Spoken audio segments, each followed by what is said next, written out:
Azurewaku no Joutai Joiskyu. Eu sei que o nome é até muito maior do que isso, é complicado, mas acabou de lançar nessa nova temporada e obviamente que eu já comecei a acompanhar a Light Novel para poder trazer mais coisas aqui para vocês. Galera, seguinte, eu já tinha visto esse anime aí, acontece que ele é muito parecido a uma junção aí de Shadow Garden, né, com Arifureta, e eu fiquei muito interessado na história, daí eu comecei a ver, me chamou muita atenção, então eu já preparei logo para vocês um videozão de todo o grupo que foi criado pelo nosso prota, o Memori Touka. Já é aquele spoiler brabo que eu sei que vocês gostam, né, contando muito mais à frente da história, então vem comigo pra gente conferir quais são os objetivos desse grupo e quais são os membros dele, quem tá por dentro ali, onde que eles vão alcançar, tá ligado? O que eles vão fazer no final das contas. Vamos lá!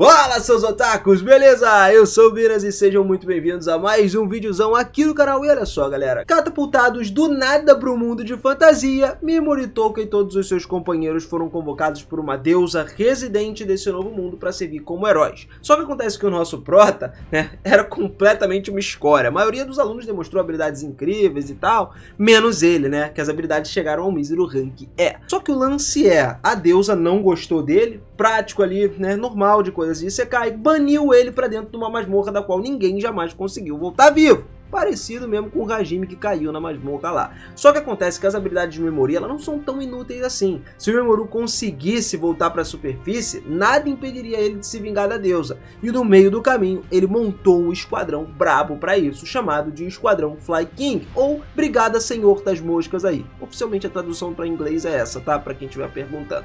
Esse foi um grupo de mercenários criados a fim de operar abertamente enquanto escondiam as suas identidades. Tipo Shadow Garden, como eles operam nas cidades e tudo mais, eles até se revelam durante a batalha do Castelo Branco Antidemônio e tem a finalidade de acabar com a deusa Physis. Foi a deusa, obviamente, que expulsou o nosso prota aí, só que como eles não revelam-se ao público, as pessoas não sabem de fato os verdadeiros objetivos desse esquadrão. Eles até se movem abertamente, como a gente falou, mas mantendo o segredo das suas identidades usando máscaras, o que parece muito, mais uma vez, Shadow Garden. Detalhe, você descobrir a identidade de algum deles é como se você tivesse assinando a sentença de morte sua mesma, porque eles poderiam simplesmente acabar com você. Literalmente, todas as pessoas que descobriram estão mortas hoje. Principalmente se você descobrir a identidade do Touka, né? O prota. E galera, de acordo com a história espalhada ali pelo Touka, entre todas as figuras políticas presentes no Castelo Branco Antidemônio, ele se apresentou como líder das facções de Ashinto, né? Que são as facções que desejavam permanecer todas escondidas na escuridão, enquanto a facção liderada por Muaji foi aquela que queria ficar na luz, obter o reconhecimento geral das coisas.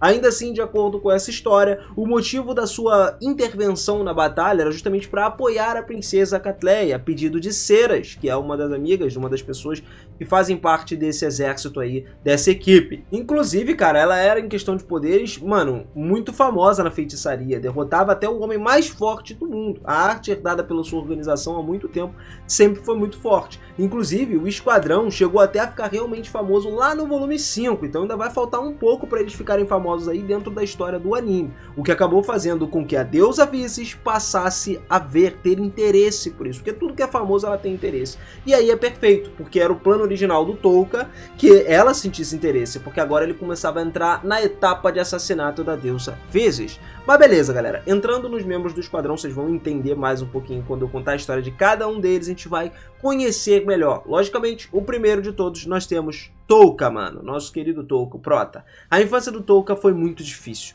Ele nasceu numa família muito cruel. Os pais deles sempre foram muito abusivos, violentos com ele desde pequenininho. No início, o Touka até lembrava, né, pô, ele não tinha culpa, né, pela crueldade dos pais e tudo mais. Pensava que, tipo assim, se ele obedecesse em silêncio e suportasse essas torturas, os pais dele seriam muito mais legais com ele. Só que à medida que ele começou a crescer, acabou que esses pensamentos foram abandonados, porque ele percebeu que os pais dele eram pessoas mais cruéis do que aparentavam, usavam ele para desabafar sua raiva, então ele se tornou muito mais durão, enfrentando todos os abusos dos pais sem chorar, para não dar a eles, mas para eles conseguirem torturar a criança, né? E durante esses anos o Touka ele teve sempre sozinho, já que os pais dele nunca permitiram que ele saísse de casa, ficasse com outras crianças e assustavam qualquer potencial amigo do filho deles, tudo para evitar que outros adultos percebessem os maus tratos que o Touka sofria. À medida que ele ultrapassava ali os 10 anos de idade, os abusos dos pais aumentaram. E começaram a ficar tão sinistros que os pais estavam tentando matar ele, fazendo ele comer detergente, espancando ele até os vizinhos chegarem lá e intervir na parada. Então, no final das contas, o Touka chegou a uma conclusão.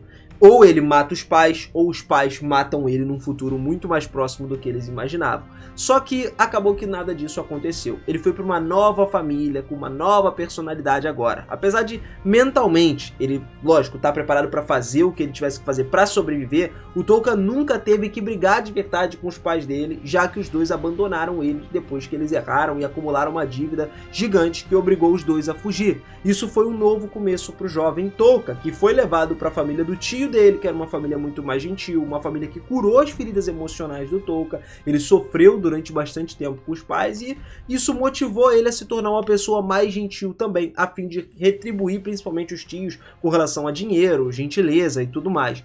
Quanto às habilidades dele, eu não vou me estender muito aqui sobre as habilidades dele pra gente poder fazer um vídeo específico separado do quão poderoso ele realmente é, tá? Mas eu vou falar sobre o cargo-chefe dele, a habilidade que ele tem, que é a inerente dotação de estado anormal. O que significa isso? Mesmo que ele seja um herói rank E, supostamente o rank mais baixo da história, o Touka ele despertou uma habilidade inerente desde a invocação dele, que permite colocar os seus alvos sobre um status anormal, ou dar um debuff absurdo nele. Por mais contrário ao funcionamento comum dessa habilidade, em jogos, por exemplo, ou no mundo de ceras lá, cara, ele tem uma habilidade que é considerada como lixo, mas o status negativo do Touka tem uma classificação de 100% de sucesso, o que significa que não pode ser resistido por ninguém, não importa o nível ou a condição do alvo. Se ele tacar um debuff absurdo em você, esquece, irmão, pode ser a pessoa mais forte que tem, vai cair. Ele também tem um grande tempo de duração, mas tem uma fraqueza específica que é o estado anormal, ele não pode ser empilhado nem usado duas vezes seguidas no mesmo alvo. Além disso, para funcionar é necessário que os usuários possam ver o alvo, né? E também tem os braços apontados na direção deles, aí uma distância específica do alvo ele consegue ativar essa habilidade, o que geralmente coloca no alcance do ataque dos seus rivais. Só que graças à visão do Touka, que é uma absurda, né? Ele tem uma boa leitura da situação dos adversários, né? Uma boa leitura de combate, ele é capaz de sempre superar e tirar o máximo de proveito ali de todas as habilidades roubadas que ele tem dentro de uma batalha. Agora entrando nos próximos membros aqui, tirando o Touka, começamos com Seras Ashrain. Ela era ex-líder dos cavaleiros falecidos lá do Reino Sagrado de Neia. Foi dito que ela, na verdade, era uma princesa, né? De um país dos Altos Elfos no passado. Ela fugiu de Neia antes que ela fosse invadida e anexada pelo Império Bacchus. Acontece que ela conheceu o Touka na Floresta Escura quando estava sendo perseguida pelo grupo de mercenários chamados White Walker.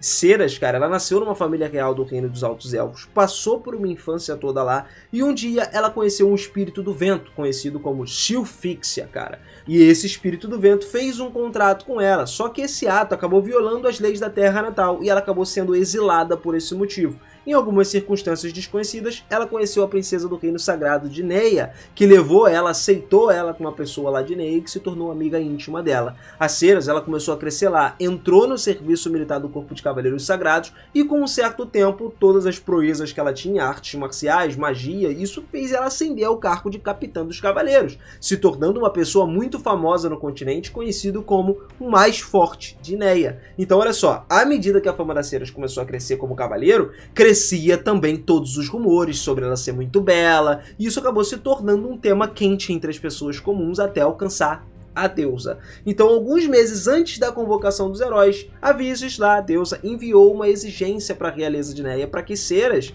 fosse entregue para ela. Só que essa notícia foi recebida com uma desaprovação. O rei reprovou isso e também a princesa Catreia reprovou isso daí.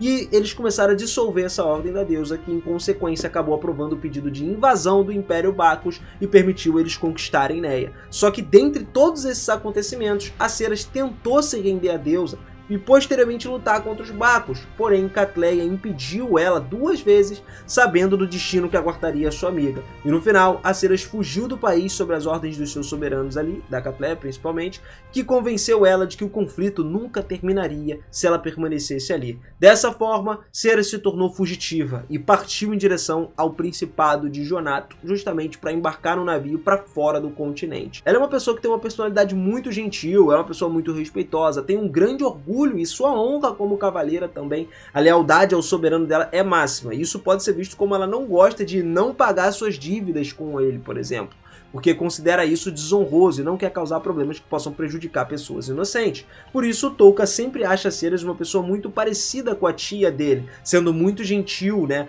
E, mano, muito incapaz de ignorar as pessoas que precisam necessariamente de ajuda. E isso é uma pessoa realmente muito boa. A Ceres também é uma pessoa inteligente, uma pessoa conhecedora de cultura, principalmente magia e história do mundo, e ao mesmo tempo ela demonstrou uma grande bravura. Ela não se rende diante de inimigos, aconteça o que acontecer, e prefere até morrer como uma guerreira ao viver a vida dela como uma escrava. Ela é o segundo companheiro que o Touka conhece, né? Uma das suas pessoas que mais confia, inclusive. E, cara, os dois começaram a se apaixonar ali, principalmente ele por ela. Mesmo durante o encontro inicial, eles só tinham trocado algumas informações e tal, tinham a intenção de não se verem novamente, mas pelas forças das circunstâncias de um anime, eles se encontraram lá na cidade de Mills, onde formaram uma equipe para atingir os seus objetivos durante a exploração das ruínas históricas de Mills. E durante esse tempo que o Touka começou a ficar maravilhado com as grandes habilidades de luta que ela tinha, ele passou a conhecer ela melhor, razão pela qual ele contratou ela para se tornar a sua guarda-costas na futura tentativa de entrar na Zona Dourada do Demônio. E depois da aparição dos Cavaleiros do Dragão Negro lá e da fuga de Ceres, Touka decidiu ajudar ela e os dois se tornaram formalmente uma equipe, como ela se tornando a vice-capitã do esquadrão Fly King, já que o Touka apreciava muitas das suas boas qualidades, né? Logicamente, como a sua grande visão e a capacidade de liderança que ela tinha. Com o passar do tempo, ele percebeu que Ceres começou a mostrar sinais de ter sentimentos por ele, o que ele finalmente enfrenta durante o tempo lá no Santuário das Bruxas dos Tabus. E aí ele afirmou que quando a viagem terminasse, pretendia responder adequadamente os sentimentos da Cera e tal. No final de contas, eles acabaram ficando um tempo juntos. E aí foi declarado formalmente por ele que ele também sentia algo por ela ao longo dessa jornada. Mas, tudo bem, apesar daí deles dois estarem juntos, a gente não vai deixar de falar das habilidades dessa garota, né? As habilidades de combate da Ceres, mano, ela é uma espadachim excelente, reconhecida pelas habilidades de lutas em todo o continente principal. Uma prova da força dela era a posição que a gente tinha comentado, Cavaleira Sagrada do Reino de Neia, com o título de potência de guerra mais forte de Neia, pô. Em reconhecimento igual ao Dragon Slayer Beowulf, e era muito renomado no país dele. Depois de iniciar a viagem dela com Touka, ela já demonstrou grandes habilidades, muitas vezes enfrentando monstros muito poderosos ou derrotando inimigos numéricos superiores a ela. Mesmo que esteja na categoria leve, a incrível técnica de batalha da Ceres é capaz de deixar ela superar oponentes fisicamente mais fortes. Fora que ela também tem espíritos contratados. Ela é capaz de usar magia espiritual através de contratos com os seus 3 espíritos específicos que, em troca de determinado preço, né, emprestam o poder ao Cavaleiro Elfo. Esse parece ser um tipo raro de magia até no continente principal, e os únicos 2 usuários conhecidos são da raça élfica. Esses espíritos possuem diversas habilidades, não só auxiliam ela na batalha, mas também nas lembranças ali de informações do passado e tal que passam despercebidas. O primeiro a gente já tinha falado que era a Shilfixia, né, o espírito do vento, que ela teve aquele contrato e foi expulsa por conta disso, né, quando era criança. E esse espírito permite ela saber se uma pessoa mente para ela, para que a Ceres não possa ser enganada por nenhuma mentira. Não importa o quão doido seja a pessoa. Aqueles que conhecem esse poder ainda podem usar a Ceres apenas dando respostas curtas e sem mentir. E temos a segunda aqui, que é a Furiel Banger também, que é o espírito do gelo, que a Ceres usa principalmente como recurso de batalha ou para produzir água durante as viagens, porque precisa-se de água. E o terceiro espírito é Willow Ziga. Esse espírito é o espírito de luz, que permite a Ceres mudar a aparência do rosto dela através do reflexo da luz. Porém, essas mudanças não fazem com que ela consiga mudar completamente o rosto, então tem sempre uma semelhança certa com o rosto original dela. Além disso, como preço por usar o poder desse espírito, a Ceres ela deve se privar por dormir, a fim de oferecer o seu desejo de descansar ao Willow Ziga como pagamento. E até que ela não pague toda a dívida, ela não conseguiria dormir sozinha, o que pode enfraquecer ela se as habilidades dela forem usadas por muito tempo, porque você fica muito cansado. Ela tem a regalia espiritual, que é a técnica especial dela, que a Ceres usa quando ela deseja lutar com força total, na qual ela cobre o corpo todo dela com uma armadura feita do espírito da luz e do vento, e a espada dela usa o poder do espírito do gelo. O próximo agora seria Pigmaru, mano. Pigmaru é o companheiro slime do Mimori, né, do Touka. Quando ele estava saindo da masmorra da qual a deusa enviou ele, o Pigmaru nasceu no reino de Ursa e viveu muito perto das ruínas de Descarte. Quando o Mimori viu ele pela primeira vez, vez, ele estava em circunstâncias desconhecidas, na qual ele acabou entrando em conflito com outros 5 slimes, e ele enfrentou os bichinhos, né, pra poder tentar lutar e tal, mas ele não conseguiu superar a diferença numérica. Ele estava prestes a ser morto quando o Mimori foi lá e salvou ele. O Pigmaru, ele tem uma personalidade brilhante, uma personalidade ativa, ele tá sempre pronto para apoiar o grupo, é uma pessoa sensível o suficiente para animar todo mundo quando eles se sentem desanimados, ou então relacionar-se com os novos integrantes. No início da série ali, ele até se sentiu um pouco inseguro, tentou ser útil para o Mimori de todas as formas possíveis, mas acabou deixando isso de lado à medida que ele passou mais tempo ali, né, posteriormente vendo os novos amigos, aprendendo a confiar na amizade de todos, ele começou a ficar mais solto. A partir daí, os dois, Mimori e ele, se formaram como equipe lá, com o Pigmaru ficando de olho nas costas dele, sempre apoiando dele, para ele não ser atingido por um ataque surpresa. E o Touka aprecia profundamente ele, mano, confia na bravura e na nobreza do slime, lutando ao lado dele em muitas batalhas perigosas, mas acaba que no final das contas ele ainda sempre se preocupa pelo seu amigo, lembrando que se for um perigo muito alto e tal, provavelmente ele corre riscos ali porque ele é um slime, então às vezes ele não leva para todos os lugares. Próxima, Slay, a montaria amiga do Mimori Touka, cara. Ela é uma fera mágica conhecida como Sleipnir, que é o nome completo, cujo ovo foi encontrado pelo protagonista lá nas ruínas históricas de Mills.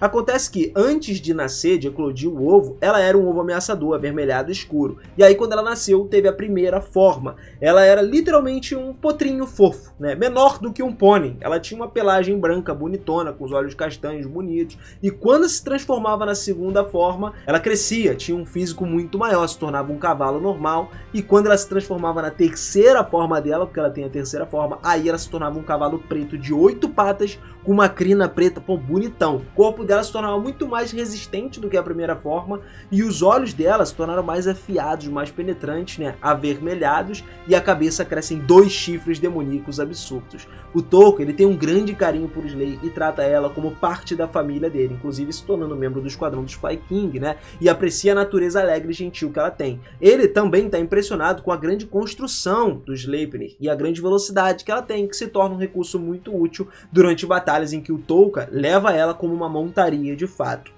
Eve Speed é a próxima, uma Leopard King, né, a campeã do sangue mais forte do Coliseu do Sangue de Monroy. Acontece que a Eve, ela cresceu junto com seus pais lá numa vila da tribo Speed, né, era uma tribo não humana que buscava coexistência com os humanos. A gente sabe que nesse mundo é muito difícil essas coisas acontecerem, né, e nesses tempos, foram tempos curtos que duraram, porque eles também ficaram muito felizes por ela e tal, e um dia, sem aviso prévio, um grupo de jovens humanos, que simplesmente ela descreveu como praticamente crianças, invadiu a casa e começou um ataque contra a tribo. Mesmo que o Leopardo tenha defendido as forças invasoras, era uma quantidade tão grande que, por de longe, essa batalha se tornou um massacre, cara. Naquele dia, a Eve acabou perdendo todos os seus pais, a tribo dela, e sobreviveu se tornando uma nômade, tentando evitar todos os assentamentos humanos possíveis. Depois de anos e anos andando por aí, sozinha, ela conheceu uma pequena criança elfa negra, que também perdeu a casa pela perseguição humana, e tomou ali sob seus cuidados. Ela começou a criar. Essa elfa também se junta ao grupo, é a próxima que a gente já vai falar. Os dois rapidamente se tornaram uma pequena família, começaram a viajar juntos pelo continente, com a Eve afastando todos os traficantes de escravos ali e promotores que vinham atrás dela. Só que um certo dia, quando elas viajavam para o reino de Urza, as duas foram cercadas ali por um grande número de caçadores de escravos e aí foram forçadas a escapar para a zona dourada do demônio. Só que o perigo lá dos monstros que habitavam aquele lugar obrigou elas a recuar de volta para Urza, depois de 2 anos nessa ladainha toda. No final das contas, elas foram capturadas e levadas como escravas para Monroy, a capital do reino. Cara, a escravidão e a vida como gladiador, mesmo que fosse escrava, era muito desafiadora para ela. A Eve teve que conseguir fazer um acordo com o Duque, que controlava o Coliseu do Sangue, depois de impressionar ele com as habilidades de luta. Dessa forma, ela meio que garantiu o bem-estar da Liz, que era a amiguinha dela, né, a elfa lá, e sem arriscar a vida dela. Só que a própria Eve teve que arriscar a vida constantemente com um grande número de batalhas, com a promessa de comprar a liberdade com o dinheiro e o ganho nas competições.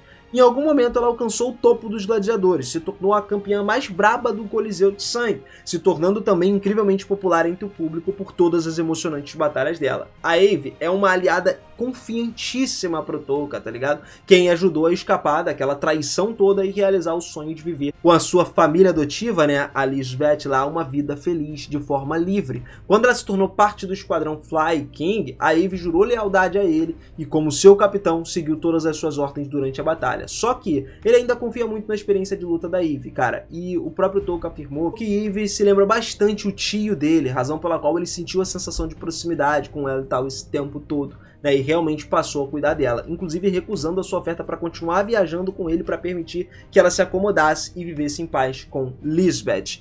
Tanto que a gente entra agora na Lisbeth, a elfa negra órfã que foi salva pela Eve e se tornou a família adotiva. Depois da fuga lá de Monroy, cara, ela se tornou também um membro de apoio do grupo do Mimori, que mais tarde se tornou o Fly King Squadron. O Touka também tem um grande carinho pela Liz, vendo basicamente o passado dele nessa jovem elfa. Então, já que os dois eram crianças abusadas, que sofreram torturas cruéis dos adultos, durante essas viagens, ele encorajou ela a demonstrar todos os seus sentimentos e não reprimir suas emoções por todos os seus traumas ou as suas preocupações. Como na época que ele meio que teve que se tornar uma pessoa melhor e tal, e aí ela se tornou amiga também de Pigmaro e Slay, que já estavam no grupo. Ele também cuidou da segurança dela e fez com que ela soubesse que era muito útil para o esquadrão, como membro de apoio. Próxima é Nyack, mano, um homem fera, ou mulher fera, né, uma das duas bestas divinas do continente principal. Ela era uma prisioneira do reino de Alion e deusa, inclusive enviada para ajudar o herói da espada, né, a encontrar o país distante. Isso porque ela era uma besta divina que poderia entrar e sair do país distante sem uma chave. E foi assim até que ela foi salva pelo esquadrão Fly King. E aí, quem chegou nesse lugar foi o nosso querido prota Mimori, cara. E aí lá, ele conheceu Munin, o líder da tribo Kurosaga, um dos últimos usuários das maldições que existem. E tem uma aparência muito semelhante a um anjo caído, tá ligado? Ela, junto com o povo, começou a habitar o país distante e se tornou aliada do Mimori, assim como o protagonista chegou lá no país distante. Ela mesma decidiu dar as mãos para ajudar o Touka na vingança dele contra a deusa. E atualmente está fazendo os preparativos para os feitiços de maldição, para que a bolha de proteção possa ser removida da deusa do mal. E aí, as habilidades dela é que ela pode mudar de forma. Os ancestrais da tribo Kurosaga, eles simplesmente costumavam ter a habilidade de se transformar em corvos. No entanto, hoje em dia, a maioria dos Kurosaga perdeu essa habilidade e agora só alguns que possuem a crista também têm essa habilidade de mudança de forma, como ela consegue. E pelo fato dela ser uma possuidora do brasão, a Munin é capaz de se transformar em um corvo. E ela tem a maldição proibida. Como membro da tribo Kurosaga, conhecida também como a raça proibida, Munin é capaz de dissipar a bolha de dissipação lá do escudo, né, que a Vyzis ativou e mantém o tempo todo ativo, fazendo com que a Vyzis se torne vulnerável. O que se torna muito perfeito para ela fazer parte do grupo de extermínio da deusa, né, porque simplesmente ela vai acabar com aquilo ali para que todos consigam atacar diretamente a deusa.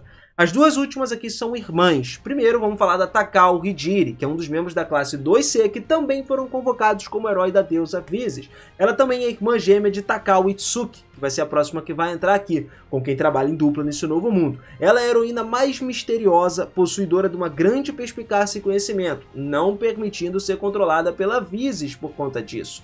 Hijiri, ela é verdadeiramente uma pessoa muito direta e tenta transmitir todos os pensamentos de forma mais simples e mais direta possível, mas o seu processo de pensamento são muito mais complexos para a maioria dos outros humanos entenderem, né? Pô, muito fácil não é. E essa capacidade dela de processar as informações muito rápido significa que as suas respostas impulsivas são inibidas pelas intenções conscientes, de modo que ela mantém uma expressão impassível até natural e constante, né, o tempo todo do mesmo jeito, a menos que ela expresse emoções deliberadamente fortes. No entanto, devido ao potencial dela enganar os outros, ela só expressa essas emoções aí àqueles que têm um relacionamento mais próximo dela, como o caso do Mimori no final das contas. Ela, portanto, sempre parece uma pessoa absolutamente fria, sem emoção para qualquer outra pessoa. A habilidade inerente dela é a habilidade do vento, que possui uma variedade de aplicações. Na ofensiva, ela cria uma lâmina supersônica do ar, né, comprimido, que pode ser aprimorada com os efeitos de trovão, chama ou nevasca, para causar danos adicionais de raio, fogo ou frio. E ela também pode usar isso para gerar uma ampla barreira que impede o ataque à distância, barreira de vento. Pela experimentação, ela também já dominou usos muito sutis para aprimorar todos os sentidos, como talvez uma consciência espacial de objetos físicos na proximidade e tal, audição aprimorada e também capturar pequenas inflexões vocais ali, indicando algumas vibrações, né, através do vento. Touka está até ciente de que Hijiri desaprova abertamente a sua disposição, inclusive muitos colegas de classe também, né, concordam com isso. Só que ele não considera ela como uma aliada por seus motivos de pensamento, porque são geralmente incompatíveis com ele. Ele é especialmente cauteloso com o intelecto dela e acredita que ela poderia ser uma séria ameaça caso ela resolva se virar contra ele. O mesmo caso serve para a irmã dela, Takao Itsuki, a irmã gêmea mais nova de Takao Hijiri. Touka considera Itsuki como um aliado inabalável de Hijiri, portanto também é potencialmente perigoso. Só que a habilidade inerente dela é diferente. Ela tem a habilidade Shifters de Relâmpago, uma habilidade que permite a ela usar a luz para lutar, aumentando a sua velocidade e agilidade. E ela também pode usar algumas habilidades de recuperação, mesmo que isso não seja tão proficiente para ela, no final das contas. Bom, família, esse foi o grupo completo do nosso herói para exterminar a deusa. E se vocês quiserem saber muito mais dessa história aqui, é só caprichar aí nos comentários, manda bala pra gente, escreve aí se você quiser saber sobre todos os poderes do Prota, que eu trago um vídeo completaço pra vocês aqui do quão forte ele é, cara. Recentemente nós voltamos aqui com esse quadro no canal porque vocês pediram e eu tô trazendo aqui mais uma vez. E olha só, não esquece também de se inscrever no canal e ativar o sininho, que já já a gente tem muita novidade aí e eu sei que vocês não vão querer perder. Muito obrigado por tudo, família. Beijo no coração, aquele forte abraço e eu vejo vocês na próxima. Valeu!